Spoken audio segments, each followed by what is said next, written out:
The British Prime Minister Boris Johnson has been admitted to intensive care with those persistent symptoms of coronavirus. So just breaking news coming into us within the past few seconds.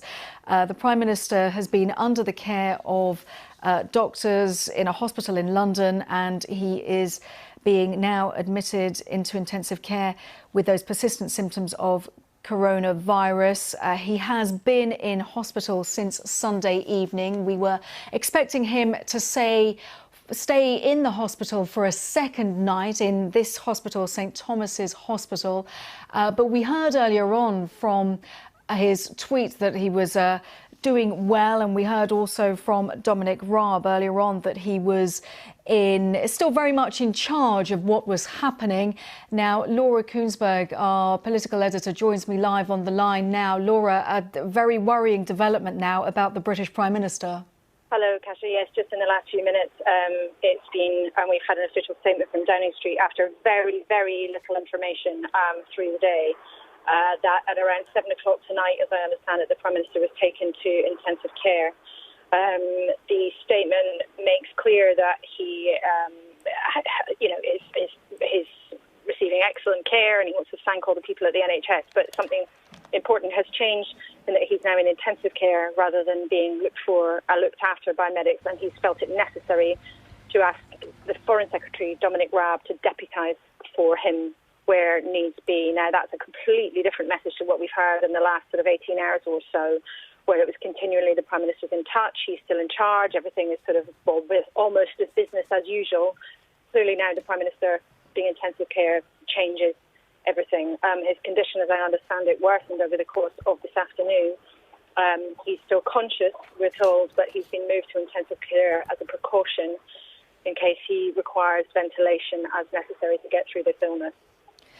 Really difficult news to hear, Laura. We heard your question actually earlier on during that daily press briefing, and you asked whether if the Prime Minister, if he was not well enough to come out of hospital, was he well enough to govern the country? As you were saying, the government very much saying that he was in charge. Of course, that is absolutely, it cannot be sustainable with this latest development. Well, that's right. And as I say, with those sort of very sporadic small bits of information that we've had through the day, it seems somewhat of a vacuum, to be honest. And talking to people in government who would normally be quite forthcoming about what was going on was a very, very rigid script, just that he was in good spirits and he was working was sort of cracking on as best he could be, and he was said to be in good spirits. That changed very dramatically in the last 10 minutes. But also there was something slightly more puzzling, whereas at the press conference earlier this afternoon, the Foreign Secretary said he hadn't spoken to the Prime Minister since Saturday.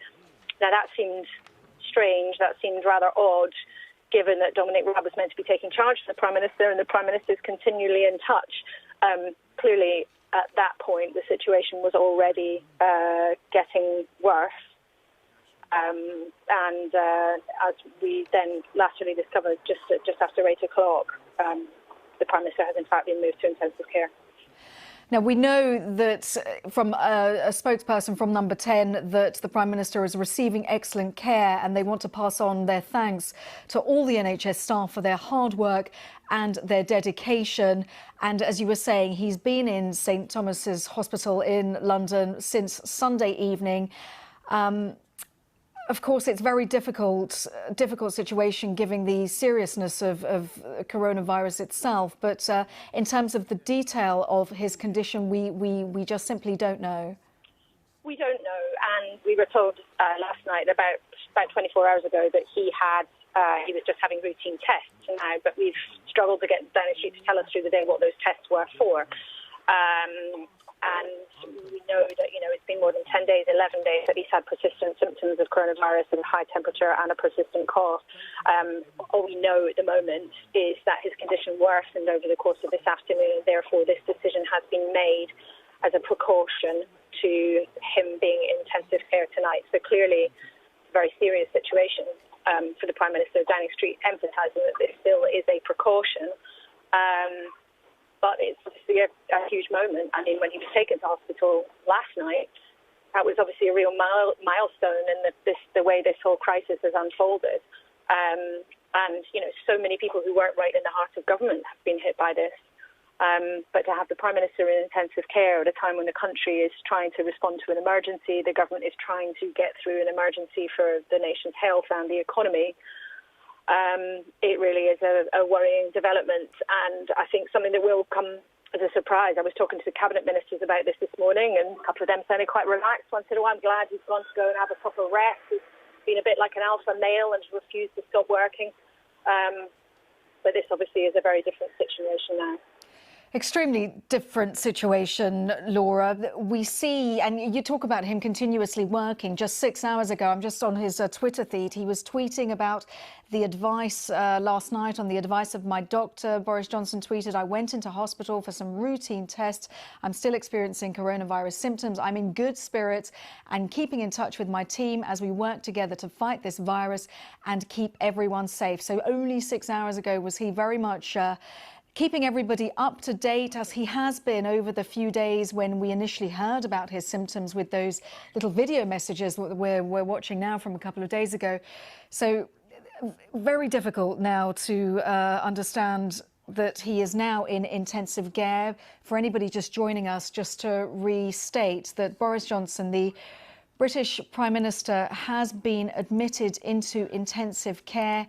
A spokesperson for Number 10 saying that he is receiving excellent care and passing on thanks to all the NHS staff for their hard work and their dedication.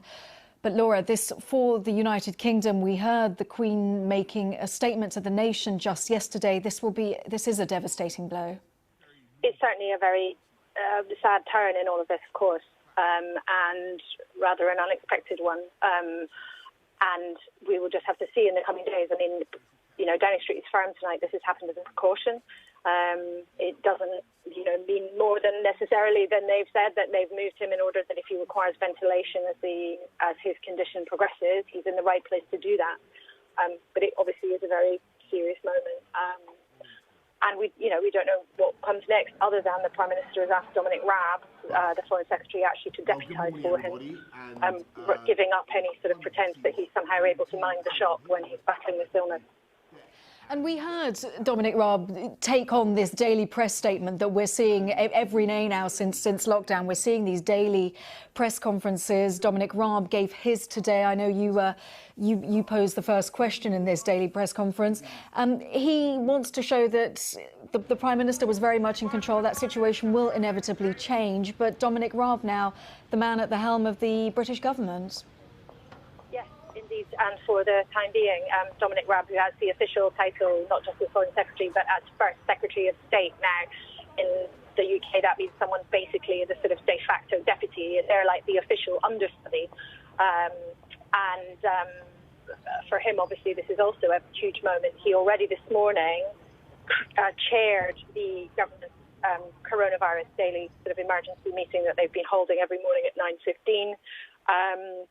But at that point, it really didn't seem as if he would actually be taking on some of the roles. Now, there was some chatter this afternoon amongst Tory MPs that I was talking to who were unhappy that the Prime Minister wasn't stepping back further in order actually to get better. Now, of course, that choice has actually been taken out of his hands. So when it comes to the way that, because it's important to stress that we don't have a deputy prime minister in this country, as you were outlining the role of Dominic Raab, but Boris Johnson didn't choose a deputy. So that, I guess, it shows how in control he was and wanted to be seen to be. But in a situation like this, it complicates what is already a terribly complicated situation. Yes, although in the UK it doesn't always work. There isn't, sort of strictly speaking, there isn't a vice president role or anything like that. There tends to be somebody who sort of acts as if what we would call the sort of de facto PM. There is that rather grand-sounding title, the First Secretary of State. Somebody who is able to deputise in particular circumstances at Prime Minister's questions, for example. But you're right, it is a sort of quirk of British politics that there isn't this sort of official deputy position in the way that there is in other countries. And Laura, of course, we just hearing this hearing within just the past few moments, in fact, we're coming to terms with it. The fact that the British Prime Minister Boris Johnson has been taken into intensive care in hospital with coronavirus. The Foreign Secretary Dominic Raab now deputising for him. Just even hours before, Boris Johnson tweeting that his spirits were up.